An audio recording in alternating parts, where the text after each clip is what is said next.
Mesdames et messieurs, j'ai quelque chose à vous avouer. Je suis Vincent Bolloré, c'est moi. D'ailleurs, hop, voilà, beaucoup mieux. Et un peu plus sérieusement, Antoine Léaumont, député LFI, n'est apparemment vraiment pas content que les travailleurs se rendent compte qu'ils se font exploser fiscalement. Et donc, bah, évidemment, c'est de la faute de Monsieur Bolloré, évidemment. Donc, en réponse à un article de F2 Souche qui parle de Nicolas, qui est donc un mème français qui se répand à droite et qui manifestement inquiète la gauche. Pour ceux qui n'en ont jamais entendu parler de ce truc, c'est un mème qui vient d'un compte Twitter éponyme, donc qui s'appelle Nicolas qui paye, et qui illustre globalement le jeune actif de 30 ans, complètement écrasé par les charges fiscales. Donc ça c'est... La photo en bas au milieu, c'est l'original, disons, et tout ce qu'il y a autour sont des détournements qui se basent du coup sur le Nicolas de base. D'ailleurs, le compte est là si vous voulez vous y abonner. Mais alors, comment a réagi Antoine? Nicolas n'est pas bête, il l'a vu à la télé. D'ailleurs, la télé, ce n'est pas Nicolas qui la paye, c'est Bolloré.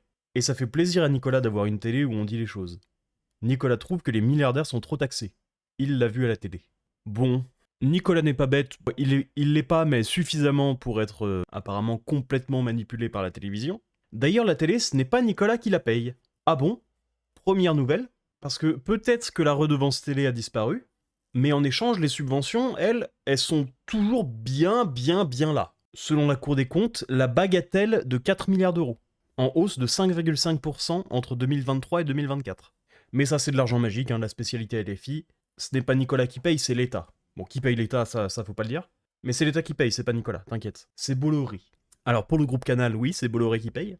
Enfin, c'est le groupe Canal qui paye parce que j'imagine que c'est rentable. Sinon, le groupe Canal n'existerait pas. Mais je crois que ce qui gêne Monsieur Léaumont, c'est justement que c'est pas Nicolas qui paye, dans le cas de Monsieur Bolloré. Et ça fait plaisir à Nicolas d'avoir une télé où on dit les choses, bah écoute, ça change, un peu.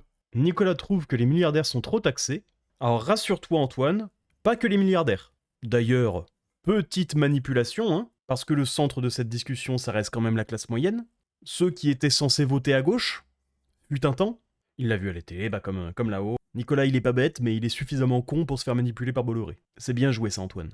À la surprise générale, les députés LFI n'ont aucune idée de quoi ils parlent, méprisent ceux qui payent leur salaire immense, dans le but de faire du vilain clientélisme.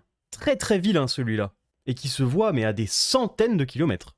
Et puisque je parle de clientélisme, je vais vous lire un extrait d'un pamphlet sobrement appelé L'État, qui a été écrit par Bastia, disponible gratuitement en ligne. Foncez si ça vous intéresse. Comme il est certain, d'un côté, que nous adressons à tous à l'État quelques requêtes semblables, et que d'autre part, il est avéré que l'État ne peut procurer satisfaction aux uns sans ajouter au travail des autres, en attendant une autre définition de l'État, je me crois autorisé à donner ici la mienne. Qui sait si elle ne remportera pas le prix? La voici. L'État, c'est la grande fiction à travers laquelle tout le monde s'efforce de vivre aux dépens de tout le monde. Car aujourd'hui, comme autrefois, chacun, un peu plus, un peu moins, voudrait bien profiter du travail d'autrui. Ce sentiment, on ose l'afficher. On se le dissimule à soi-même, et alors que fait-on? On imagine un intermédiaire, on s'adresse à l'État.